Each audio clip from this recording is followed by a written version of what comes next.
Bonjour à toutes et à tous, bienvenue sur Grand Littoral TV, votre chaîne d'information régionale en ce jeudi 27 juin.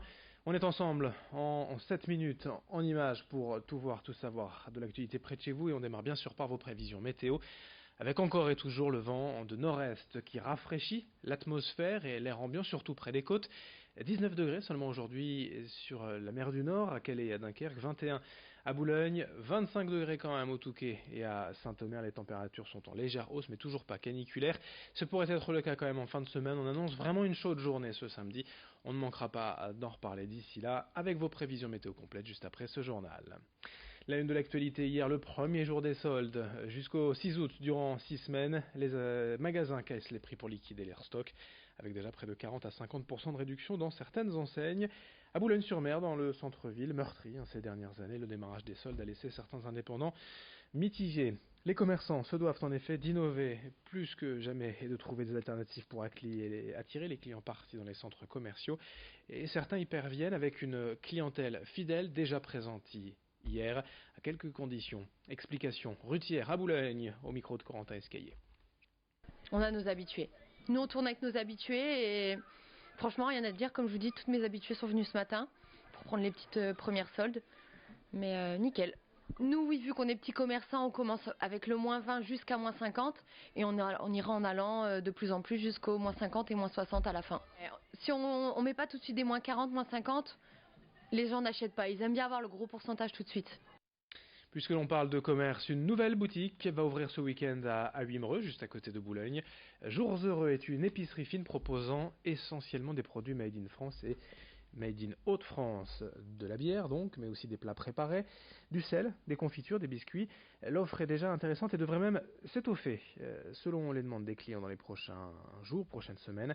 L'enseigne est d'origine lilloise, mais a choisi la Côte d'Opale et Wimereux, surtout pour se développer afin de toucher un public un peu différent et de profiter aussi du dynamisme de la commune. Explication avec l'une des gérantes au micro de Corentin Escaillé. C'est une ville qui est très dynamique, c'est surtout une ville qui est très sympathique de par, je pense, la plupart des gens qui sont ici. Pourquoi? Parce qu'aussi vous avez une grande majorité de commerces qui restent des commerces de particuliers. Aujourd'hui, notre notion, même si nous sommes une petite enseigne, puisque un magasin, deux maintenant, trois peut-être, c'est pas beaucoup, mais ce que nous essayons de faire, c'est d'être sur ces environnements-là de proximité. Aujourd'hui, je pense que le commerce de proximité est quelque chose de très important, que les gens ont envie de retrouver un peu d'authenticité, de pas être sur du formaté, des choses que vous trouvez à l'identique dans chaque ville. Et c'est quelque chose qui, pour nous, est important, d'où l'idée aussi de renouveler de temps en temps nos produits pour ne pas avoir une offre aseptisée. À Dunkerque, avant de passer en mode été, en mode vacances, l'heure est au bilan.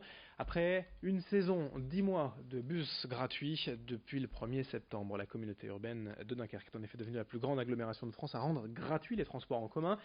Et le résultat est largement positif. En effet, 50% des usagers déclarent emprunter le bus plus souvent qu'avant, dont 32%, beaucoup plus souvent.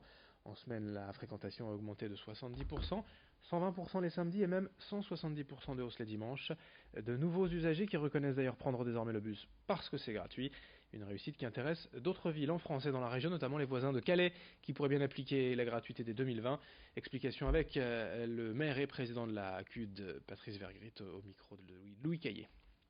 Le débat sur la gratuité des transports publics est largement lancé en France. On voit d'ailleurs qu'il y a beaucoup d'agglomérations qui s'intéressent, qui viennent d'ailleurs à Dunkerque. J'ai reçu beaucoup d'agglomérations, de Clermont-Ferrand à Calais, en passant évidemment par des délégations également venues d'Allemagne, même des États-Unis, donc qui viennent s'intéresser à la démarche dunkerquoise.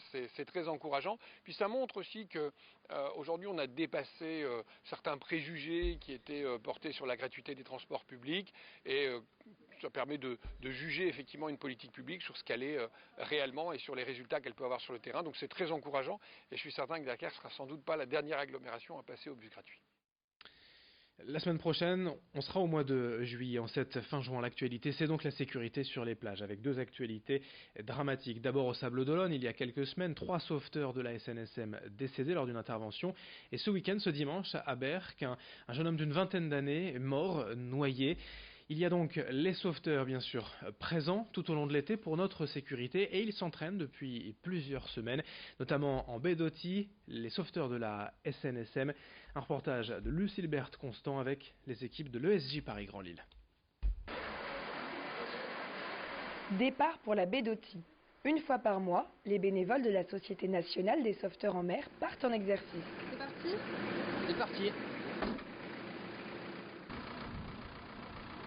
Ici, à Berck-sur-Mer, ils sont une quinzaine d'équipiers disponibles jour et nuit à n'importe quel moment de l'année. Ça y est, t'es revenu sur Terre. Ça y est, ouais. Eh ben, c'est bien. Ces bénévoles missionnés par la Marine nationale réalisent 60% des opérations de sauvetage et avant chaque intervention, il faut s'équiper. Alors l'équipement consiste en une combinaison sèche ou humide. On a deux sortes de combinaisons. Et puis des bottillons. Ensuite un gilet, casque, gants.